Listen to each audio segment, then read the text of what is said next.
Okay, let's just dive right in. If you're a busy professional, you know this universal pain point all too well. It's 3 p.m. and you've hit an absolute wall. The spreadsheet you're staring at is literally starting to blur.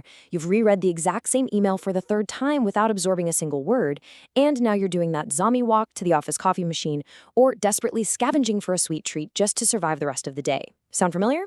Well, welcome to this explainer, where we're going to unpack the fascinating science behind that afternoon exhaustion and, more importantly, show you exactly how to conquer it. So, why do you always crash at 3 p.m.? When you find yourself staring blankly at your screen mid-afternoon, it's so easy to blame yourself. As high achievers, we naturally tell ourselves, oh, I just lack discipline, or I need more willpower, or maybe I just didn't sleep well enough. But according to the latest biochemical research, the real invisible culprit behind your brain fog and exhaustion actually isn't a lack of drive at all. It's something called the glucose roller coaster. I want you to consider this a massive perspective shift. As the quote says, symptoms are messages your body is sending you. They are crying for help. Your afternoon exhaustion isn't a character flaw, and it's definitely not a sign of laziness. It is literally a biological message. So let yourself completely off the hook for a second. That heavy, dragging feeling is your body crying for help regarding how your cells are managing energy.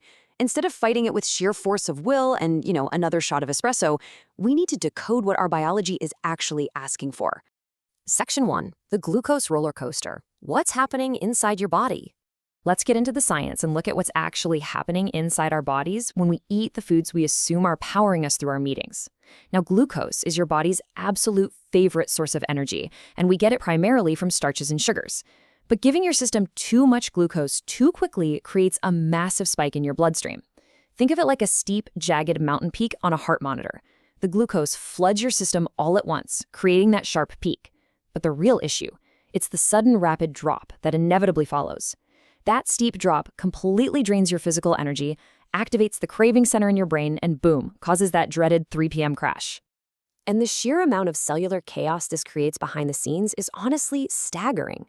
First, your mitochondria, your cellular energy factories, they actually get completely overwhelmed processing that much glucose at once. They essentially go on strike, leaving you with this profound fatigue right when you need to be at your sharpest. Second, a process called glycation kicks in. This is literally the body browning and aging faster, much like a chicken cooking in an oven. Kind of wild to think about, right? Letting your glucose spike means you're actually aging your skin and organs faster just sitting at your desk replying to Slack.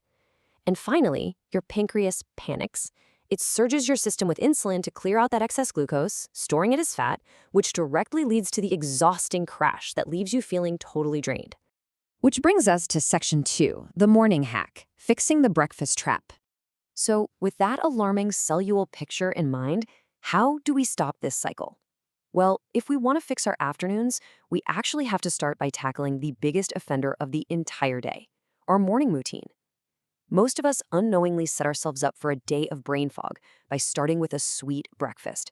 Just picture the typical morning commute. You grab a quote-unquote healthy fruit smoothie, maybe an oat milk latte, or some oatmeal with a heavy drizzle of honey. You think you're making good choices. But eating those sweet carbohydrates on an empty stomach sends pure glucose directly into your bloodstream. You're practically guaranteeing a crash just in time for your late morning meetings. Making the switch to a savory breakfast built around protein and healthy fats, like eggs, tofu, or avocado, establishes a rock-solid, steady energy baseline that protects your focus for the whole day. Moving right along to Section 3, Strategic Lunchtime Hacks, the Protective Mesh and Vinegar. Okay, let's say you've nailed breakfast, and now we hit the lunch hour. You got a high-stakes business lunch, or maybe the office brought in catering. There are some incredible, science-backed tricks to intercept those midday spikes without having to aggressively cut out the carbs you love. Researchers discovered something absolutely astonishing. Simply eating the exact same elements of your meal in a specific sequence can miraculously reduce your glucose spike by up to 75%. Literally, 75%. That means eating your vegetables first, then your proteins and fats, and saving your starches and sugars for last. This is incredibly empowering. You don't have to be that difficult person at the restaurant loudly refusing the bread basket. You just have to be strategic about the order of operations. So why does this sequence work so wonderfully? It all comes down to the magic of the veggie mesh.